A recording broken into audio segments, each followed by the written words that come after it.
Right friends, welcome back to Learning Space. This is facts and figures for 10th week. The first one is private sector lender ICICI Bank is raising $500 million through dollar denominated bonds, and these bonds will be issued, and in dollar denomination $500 million will be raised by ICICI Bank, and they will be listed in Singapore Stock Exchange. Basically, these are listed in stock exchanges so as to ensure liquidity. That is the main purpose of listing in the stock exchanges. And at the same time, please don't forget about masala bonds. When banks are raising money from abroad in rupee denomination, they are called masala bonds. Look into the next one. Syrian army recaptured Palmyra from Islamic State, and Palmyra is a World Heritage Site. Famous temples are situated here. Please look into these pictures. Temple of Baal, then at the same time Baal Shaman Temple and Arch of Triumph. In fact, these were destroyed by Islamic State and now Syrian army recaptured it. So from examination perspective, if someone talks about Palmyra, it is the World Heritage Site, and Temple of Baal, Baal Shaman Temple, then Arch of Triumph. These are all situated in this historic city of Palmyra, right? Look into the next news item. The next one is name the country which is planning to reintroduce conscription after 6 years. You may have a doubt what is meant by conscription. Conscription means by law, forcibly, the citizens of the country have to serve the armed forces. So, the service in armed forces will become a must for specific period for each and every citizen of the country, and this is a conscription. There may be some exceptions like women, that is different story. So, conscription general meaning is it is to force someone by law to serve in one of the armed forces, and the country we are talking about is Sweden. Sweden is a Scandinavian country, and 3 countries are there primarily known as the Scandinavian countries. These are Norway, Sweden and Denmark. These 3 countries are Scandinavian countries, and Sweden is planning to introduce this conscription. In fact, Sweden has not seen any conflict during the past 200 years, but now the global scenario changed, and under the changed circumstances, Sweden thought that it is better if conscription is there. Then look at the next one. Large-scale joint military exercises were started between South Korea and USA. South Korea and USA started joint military exercises in a big way, and the name given to them is Fall Eagle exercises. This is one aspect. Second aspect is United States of America is going to establish missile defense system in South Korea. Please look into this. This is South Korea, this is North Korea. All of you are familiar with the demilitarized zone in between, and from North Korea, missile testing, nuclear testing are being done by North Korean administration. Under these circumstances, now South Korea and USA are doing these military exercises in a big way. Not only that, in South Korea, America is establishing this terminal high altitude area defense missile defense system, which is not acceptable to China because China is also close by to South Korea. This is all China. So, China is also not accepting for the establishment of missile shield in South Korea. Look into the next one. Indian ace shooter Jeetu Rai has won gold medal in 50-meter air pistol event, and ISSF World Cup was held in New Delhi, and in the 10-meter air pistol mixed team event, Jeetu Rai and Hina Sidhu clinched the gold medal, and Jeetu Rai won the gold medal in 50 meters air pistol event. Look into the next one. Indian Railways flagged off 4th Humsafar Express between Sri Ganganagar and Tiruchirappalli. And here, 3 types of trains should be clear in your mind. One is Antyodaya Express. Antyodaya Express is a totally unreserved train, long distance train with modern amenities like LED lights, modular toilets and pleasing interior colors. This is Antyodaya Express and this is totally unreserved train. Then when it comes to Tejas, Tejas is modern on-board facilities, semi-high speed train where trains will be run at 130 kilometers per hour, and this is basically to connect two important cities and modern facilities will be there. So, if someone talks about Tejas, it is modern on-board facilities, semi-high speed train which runs up to 130 kilometers per hour and coaches will have bio-vacuum toilets. So, this is Tejas and this is basically between intercity daytime train like between Surat and Bombay like that. So, this Tejas train will run short distances at a high speed during daytime, and if you look at this Humsafar Express, this is having modern facilities, fully third class air conditioned train. So, these 3 types of trains, please don't forget, Antyodaya, then Tejas, then Humsafar. Dubai International Financial Center DIFC and Gujarat International Finance Tech City or GIFT City have signed Memorandum of Understanding for increasing cooperation and collaboration between 2 financial centers.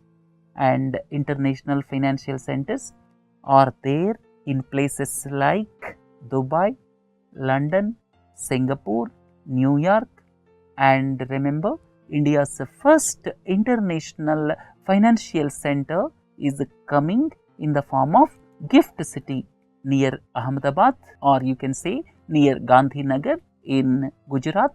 India's first international financial center is coming up, right? So, this is about Dubai International Financial Center.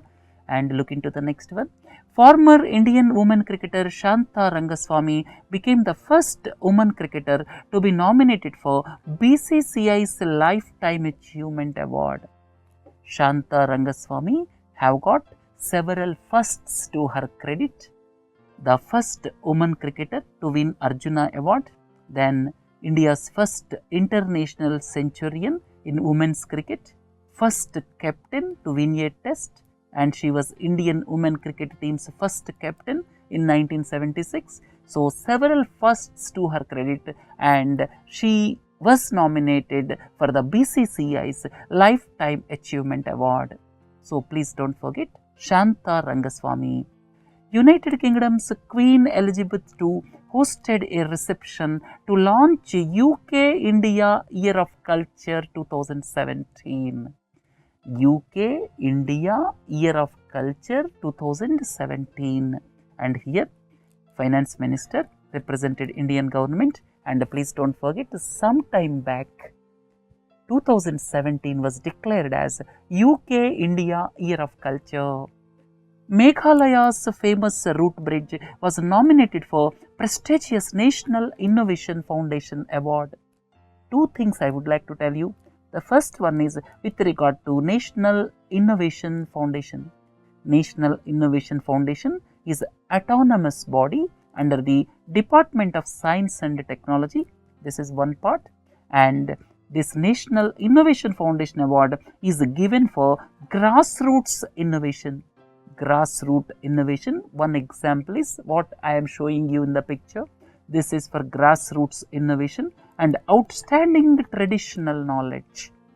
And this is route bridge. I am showing one picture of route bridge. These are quite common in Meghalaya, basically by Khasi and Jaintia peoples. Khasi and Jaintia peoples. And here what is being done is they are basically routes which are converted into bridges. So, this is grassroots innovation. Remaining points I have given here, please go through them. and it is a natural progression of ensuring a bridge, and it takes normally 15 to 20 years for completion, and these are quite common in Meghalaya, basically built by Khasi and Jaintia people. Right. Looking to the next one, government constituted working group on migration headed by Partha Mukhopadhyay. This Partha Mukhopadhyay panel is basically to look at the problems of migrants in our country, and it was constituted in 2015, and recently it gave its report. You may have a doubt what is meant by migrant. Migrant within the country. Some people from Uttar Pradesh or Bihar going to Delhi in search of livelihood, and some people from Odisha may be going to Chennai in search of livelihood. Nowadays, migrant population is increasing in our country because of regional disparities, and because of this, migrants are facing several problems. When people are migrated from Bihar or Uttar Pradesh to Delhi, certain rights are not there. Sometimes they may not get ration. Sometimes getting mobile phone also is difficult. So, all these aspects are being looked after. In fact, this Partha Mukhopadhyay committee gave report to look at these problems. In fact, the committee gave report with access to PDS anywhere. The committee's recommendation include that public distribution system must be accessible anywhere in the country, and low cost money transfer and anti-discriminatory measures. These are recommended by Partha Mukhopadhyay committee. Then BCCI annual cricket awards were announced. Just now we discussed about Shanta Rangaswamy. BCCI Lifetime Achievement Award for Women has gone to Shanta Rangaswamy, and Polly Umrigar Award has gone to Virat Kohli for the third time, and all-rounder Ravichandran Ashwin was presented with Dilip Sardesai Award. These are BCCI annual awards, and CK Naidu Lifetime Achievement Award has gone to Rajendra Goyal and Padmakar Shivalkar. Look into the next one. World Wildlife Day was observed on 3rd March. What is the significance of 3rd March? 3rd March is the date on which this signing of CITES took place. You may have a doubt what is meant by CITES. CITES is Convention on International Trade in Endangered Species of Wild Fauna and Flora. The theme for this year is Listen to the Young Voices. So, to commemorate the signing ceremony, this World Wildlife Day is observed on 3rd March. Right? Look into the next one. Madras High Court ordered Tamil Nadu government to enact a law to remove Simai Karuvalam trees. This is Simai Karuvalam trees. In fact, these trees are origin to West Africa and brought to Tamil Nadu in 1960s as fuel wood. But the problem is they disrupt the local ecosystem of its habitation by sucking in all the groundwater, and it is the species which has infiltrated the water bodies and dry lands of Tamil Nadu. So, Madras High Court stated that Tamil Nadu government should enact a law to remove Simai Karuvalam trees, right? Because they are spoiling the ecosystem. Basically, groundwater is being threatened because of this Simai Karuvalam trees. The 4th edition of India's CLMB Business Conclave was held in Jaipur, capital of Rajasthan. You may have a doubt what is meant by CLMB countries. These are underdeveloped countries within ASEAN. These countries are C stands for Cambodia, then L stands for Laos, M stands for Myanmar, V stands for Vietnam, and these 4 countries are CLMB countries. They are part of ASEAN region, and there are several business opportunities in CLMB countries. And for that, in fact, India also set aside rupees 500 crore for exploring business opportunities in CLMB countries, and this business conclave was held in Jaipur, capital of Rajasthan. Look into the next one. West Bengal Legislative Assembly passed a legislation for imposing compensation in case of medical negligence. If medical negligence is there, then compensation will be there. In case of death, the compensation can go up to 50 lakhs if the negligence of medical fraternity is proved.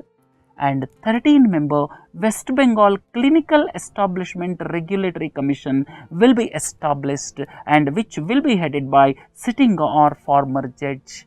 So that will look at the implementation of this.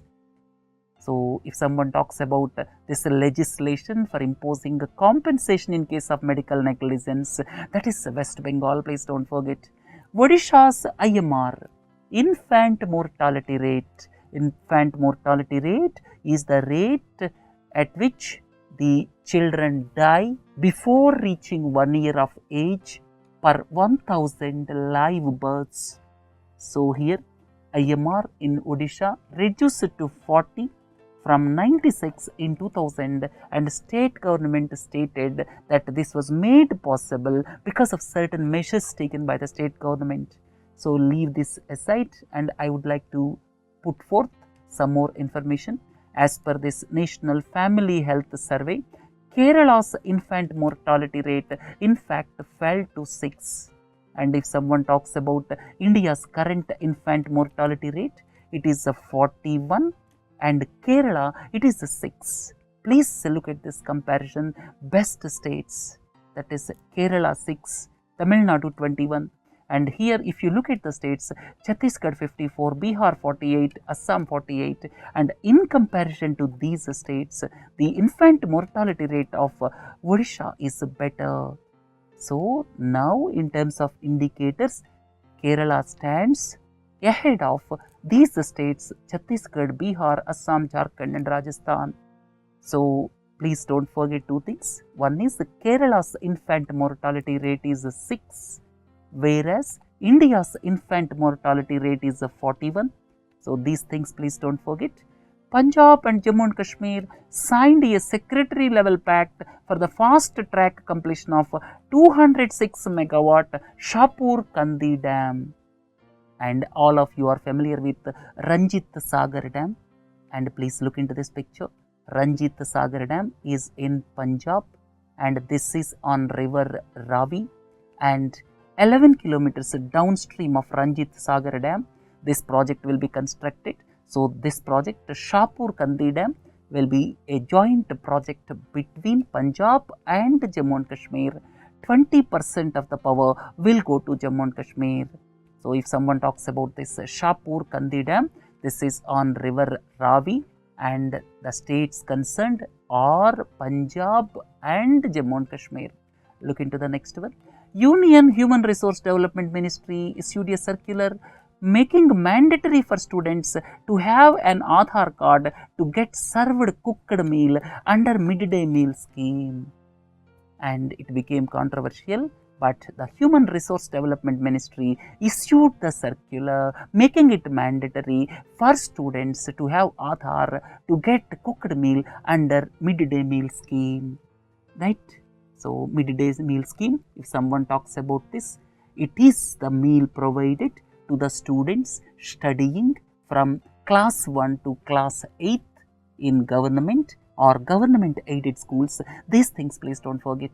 Senior Pakistani diplomat Amjad Hussain Sial has assumed the charge as new Secretary General of SAARC, and he succeeded Arjun Bahadur Thapa. And SAARC Secretary General is the head of the SAARC Secretariat. You may have a doubt what is the tenure. Tenure is 3 years. And another important point is SAARC Secretariat is situated at Kathmandu, and SAARC is the grouping of 8 countries. All the 8 countries are given here. Look into the next one. China cut its GDP growth forecast to 6.5% in 2017, a 25-year low. So in 2017, China is expected to grow at 6.5%. It is 25-year low, and it is the world's second largest GDP growth among big economies after India. India is growing somewhere around 7% and China's 6.5%. So China is in second position among the big economies as far as GDP growth is concerned. So look into the next one. Syndicate Bank is implementing Project Ananya at a faster pace. If someone talks about Project Ananya, it is Syndicate Bank. And what is the meaning of this Project Ananya? Basically, Project Ananya is basically to enhance customer experience, improve sales focus, and modernize the layouts and improving the digital transactions through a dizzy zone, right? So this is about Syndicate Bank. Central government has given approval for outright sale of state-owned sales 3 special steel plants. So this is a SAIL, Steel Authority of India Limited. This is public sector enterprise, and central government holds 75% stake in SAIL, and it is the largest steel producer in the country. And another important point is 3 small steel units. They are Alloy Steel Plant, second one is a Salem Steel Plant, then Vishveshwaraya Iron and Steel Plant, which is situated at Bhadravati in Karnataka, and these 3 are going to be sold, right? Look into the next one. Farmers protest for resolving the long pending issue of sharing of Mahadayi river waters entered 600th day. Now, with regard to the sharing of this Mahadayi river waters, dispute is going on between Karnataka and Goa, and Mahadayi river is known as Mandavi river in Goa. And please look into this. This is Mahadayi river, which is known as Mandavi in Goa, and Karnataka wants to use 7.6 TMC water for Kalasabanduri project. You may have a doubt what is meant by Kalasabanduri project. Kalasabanduri project is basically to improve drinking water supply to Hubli, Dharwad, Belgaum and Gadag districts of Karnataka, but the tribunal rejected Karnataka's plea to divert 7.6 TMC feet of water to Malaprabha basin. In fact, the tribunal cited several reasons for rejection, which include ecological damage also, right? So if someone talks about Mahadayi river dispute, this is between Karnataka and Goa. The river is known as Mandavi in Goa. Please don't forget. Look into the next one. Dr. Thomas Storch, and who pioneered liver transplant surgery in 1960s.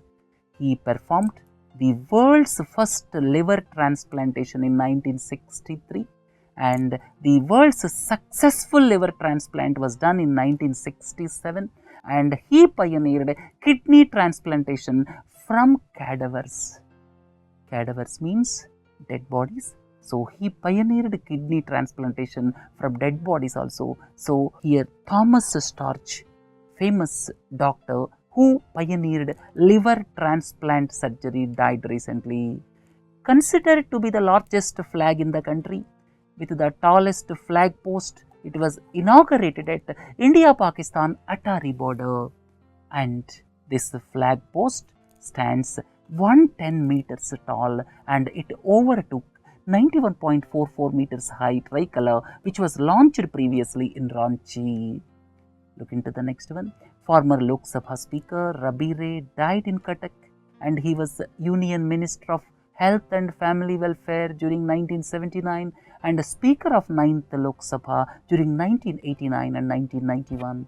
China operationalized the second largest airport terminal in Tibet, and it will not become a news, but India has got its own concerns because China is expanding rail, road and air infrastructure in Tibet region, and concern for India is it also provides major advantage to the Chinese military for its movement, right? So this airport was opened nearer to Arunachal Pradesh, right?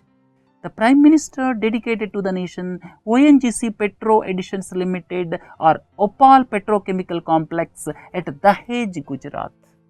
It is the single largest petrochemical complex in India, and it will produce 14 lakh tons of polymers and 5 lakh tons of chemicals per annum, and this was inaugurated at Dahej, Gujarat, and it is a joint venture promoted by ONGC, GAIL, GSPC. Total cost of the project is rupees 30,000 crores. So, this was recently inaugurated by the Prime Minister at Dahej, Gujarat.